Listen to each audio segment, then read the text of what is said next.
தேர்தல்ல நிக்கிறதும் நிக்காம போறதும் எங்களோட முடிவு. அதை முடிவு பண்ண நீங்க யாருங்க? கடைசி வரைக்கும் பாருங்க. சும்மா அரங்கத்தையே கதற விட்டுருக்காரு. அண்ணன் கேட்ட கேள்வி முதல்ல பதில் சொல்றேன். வந்தோடனே எலெக்ஷன் வந்தோடனே ஒரு இடைத்தேர்தல் வந்தது. ஏன் நிக்கல? எப்ப நிக்கணும்ன்ற முடிவை நாங்க எடுப்போம். 2010 கட்சி ஆரம்பிச்சவங்க 2011 தேர்தல் 2014 தேர்தல் நின்னாங்களா நாம் தமிழர்? நிக்கல. ஏன் நிக்கல? வர என் பதில சொல்றேன்.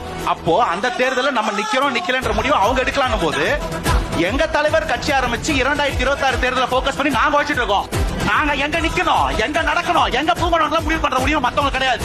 எங்க பார்ட்டியோட சாவர்னிட்டி அது. பாயிண்ட் 1. அப்படியே இருந்தாலும் 2025 வந்த இடைத்தேர்தல்ல நாங்க அவங்களுக்கு ஓட்டு போடுங்க அது மலரும், இவங்களுக்கு ஓட்டு போடுங்க இது மலரும் சொல்லல. எங்க ஆளுங்களை ஜனநாயகமா எங்க வேலையை பார்க்க விட்டோம்.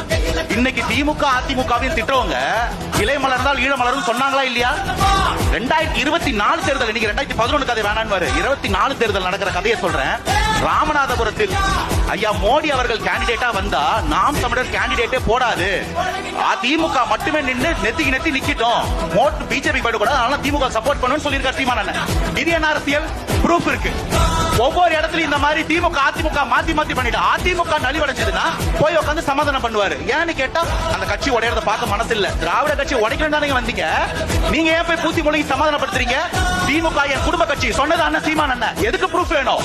இதெல்லாம் பண்ணிட்டு இன்னைக்கு மாற்றம் ஒருத்தர் வந்து நின்ன போது அது வரைக்கும் பண்ண திமுக அதிமுக பாஜக விட்டுருவாரு. நேரம் வந்து நான் தாவேக்கா இதை பண்ணியதா, தாவேக்கா அதை பண்ணியதா, தாவேக்காவை மட்டும் பத்தி பேச வச்சிருக்கோம்ல, இத தாவேக்கா தான் பண்ணுச்சு.